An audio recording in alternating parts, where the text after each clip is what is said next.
L'été arrive et les fortes chaleurs aussi. Mais saviez-vous que les personnes en fauteuil roulant ou ayant des difficultés à se déplacer sont les plus vulnérables en cas de canicule? Voici donc 5 gestes simples pour rester au frais et en sécurité. Premier réflexe, s'hydrater. Il est important de boire de l'eau très régulièrement, même si on n'a pas soif, car en période de canicule, il est recommandé de toujours avoir une gourde avec paille ou bec verseur à portée de main, de boire de l'eau fraîche mais pas glacée pour éviter les maux de ventre, et mettre des rappels sur son téléphone pour boire toutes les 30 minutes. Deuxième réflexe, se rafraîchir souvent. Utiliser un brumisateur ou un linge humide sur le visage, le cou et les bras. Prendre une douche tiède et non froide pour éviter un choc thermique. Pensez à vous placer près d'un ventilateur ou dans un endroit climatisé. Top! Troisième réflexe, éviter les sorties entre 11h et 16h. C'est là que le soleil tape le plus fort. Se déplacer en fauteuil roulant en plein soleil, c'est encore pire.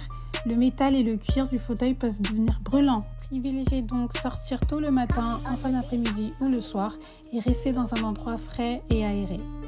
Quatrième réflexe, prévenez un proche. En cas de coup de chaud, il est important que quelqu'un puisse intervenir rapidement. Envoyez un message ou passer un appel pour donner des nouvelles régulièrement. Utilisez la reconnaissance vocale si on ne peut pas tenir le téléphone. Ou avoir un système d'alerte, bracelet connecté, bouton d'urgence. Cinquième réflexe, ne restez pas seul si vous vous sentez faible.